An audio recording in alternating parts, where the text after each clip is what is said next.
Hi, welcome to our channel. Ram Gopal Varma తల తీసుకొస్తే ₹1,00,00,000 ఇస్తా అంటూ తెలుగు న్యూస్ ఛానల్లో డిబేట్లో ఫత్వా జారీ చేయడం అనేది ఒకటి వార్త వింటూ ఉన్నాం.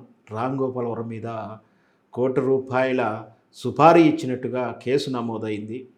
ఇక్కడ పూర్తి విషయం ఏమిటంటే, రామ్ గోపాల్ వర్మ వ్యూహం అనే ఒక చిత్రాన్ని తీస్తున్న విషయం మనందరికీ తెలిసే.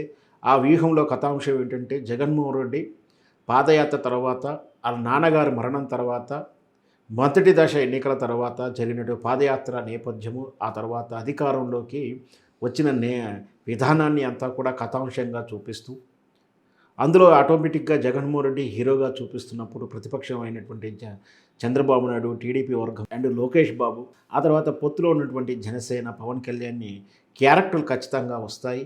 అయితే ఎప్పుడైనా సరే సమకాలిక రాజకీయ చిత్రాలలో వస్తున్నప్పుడు ఆ క్యారెక్టర్లకు తగినటువంటి మేకప్ను కొంచెం దగ్గరగా వేస్తూ, పేర్లలో చిన్న మార్పు చేస్తూ, ఆ పేరుకు తగినటువంటి రూపాంతరం పేరు పెడుతూ చిత్రాలను తీయడం, అది చట్టపరంగా సెక్షన్ల నుంచి తప్పించుకునే ప్రయత్నం కూడా చెప్పొచ్చు. ఉదాహరణకు కిరణ్ బాబు ఉన్నప్పుడు పవన్ బాబు అని పెట్టడం, ఇట్లా రకరకాలుగా పేర్లతో చిత్రాలు రావడం చూసాం. కానీ ఈ వ్యూహంలో డైరెక్టు ఒరిజినల్ పేర్లు, ఒరిజినల్ క్యారెక్టర్లతోటే రియల్ బయోగ్రఫీలా తీస్తున్నాను అని చెప్పి వ్యూహంలో ప్రకటించడంతోటి ఇంకాస్త వివాదం పెరిగింది.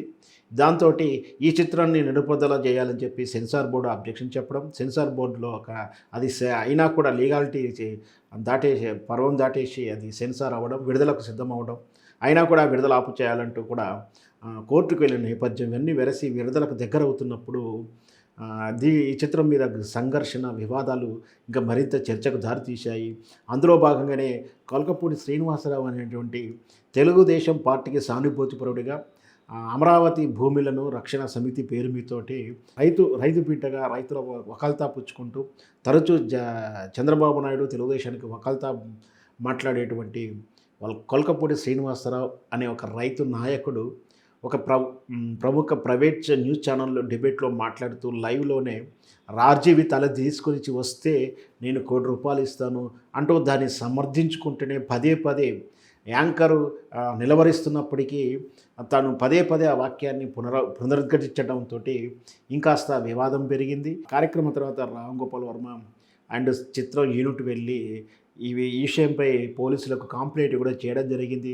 అతను ఆర్జీవి గారు కంప్లైంట్ చేస్తూ సదరు యాంకరు వాంటింగ్లీ కావాలని ముందస్తు ప్రణాళిక ప్రకారమే దీన్ని డిబేటు ఇలా చేశారు అంటే, అక్కడ నిలవరిస్తున్నట్టు యాక్టింగ్ చేశాడే కానీ అతను న్యూస్ జర్నలిస్ట్ అయినటువంటి యాంకర్ అయినటువంటి వ్యక్తి కావాలని కొల్కపూడి శ్రీనివాసరావుని ప్రోత్సహించాడు.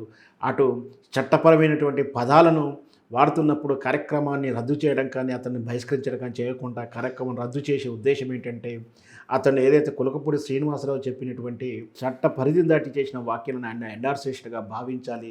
దాంతోపాటు ఆ కార్యక్రమాన్ని ఏ విధంగా కూడా ఖండించినటువంటి ఆ ఛానల్ యాజమాన్యాన్ని పార్టీగా చేస్తూ, దాంతోపాటు ఇందుకు ప్రేరణకారమైనటువంటి తెలుగుదేశం పార్టీ, తెలుగుదేశం కార్యకర్తల మీద కూడా ఈ సుపారీ వాళ్ళ ప్రోత్సాహమే జరిగింది. నా తలకు ₹1,00,00,000 ఇచ్చడానికి నా హత్యా పథకానికి రూపుదిద్దారని చెప్పేసి ఒక పోలీస్ కంప్లైంట్ అయితే చేయడం జరిగింది. అయితే రామ్ గోపాల్ వర్మ ఇలాంటి బెదిరింపులకు భయపడేవాడైతే కాదని తన స్వాభావిక స్వభావం తెలిసిన వాళ్ళందరూ కూడా తెలుసు. బొంబాయి మాఫియా డాన్లతోటి అతను డీల్ చేసి చిత్రసీమలో బొంబాయి బాలీవుడ్లో ఏ విధంగా ఆయన రాణించాడో కూడా మనకు తెలుసు. అతను జడుసుకునేవాడైతే కాదు. కానీ ఎవరికైనా ఈ సమాజంలో అందరికీ భావ స్వేచ్ఛ అయితే ఉంది. అతను ఒక పోలరైజ్ చిత్రాలను అలా తీయకుండా ఉంటుంటే అతను భావస్వేచ్ఛను వాడుకునే ఆ తరహా చిత్రాలు తీస్తుండొచ్చు. కానీ ఇతరుల మనోభావాలు దెబ్బతింటున్నప్పుడు కాస్త రామ్ గోపాల్ వర్మ గారు కూడా తగ్గాల్సిన అవసరం ఉండే. అయినప్పటికీ అతను హద్దు దాటారని చెప్పి వీళ్ళు శృతి మించేసి వీళ్ళు చట్ట ఉల్లంఘనగా ఈ విధంగా తెగబడడం నిజంగా హేమైన చర్య. ఇట్లా ఎక్కడా లేనటువంటి, ఏ రాజకీయ వ్యవస్థలో లేనటువంటి, కేవలం ఆంధ్రప్రదేశ్ రాజకీయ వ్యవస్థలోనే ఇట్లాంటి దుర్మార్గమైనటువంటి రాజకీయాలను చూస్తూ ఉంటాం. ఏదైనా సరే చట్టం అందరికీ సమానమే. ఎవరి తల ఎవరి నరకారని చెప్పినా కూడా అది చట్టబద్ధంగా నేరమవుతుంది, ఖచ్చితంగా శిక్షార్హులు అవుతారు. ఇట్లాంటి వాటిని ఎవరు కూడా ప్రోత్సహించకూడదని, ఆర్జీవి లాంటి వారికి కూడా తమ తరహా చిత్రాల శైలి మార్చుకోవాలని, ఇతర మనోభావాలను కించపరిచేలా భావస్వేచ్ఛను దుర్వినియోగం చేయకూడదని మనం కోరుకుందాం.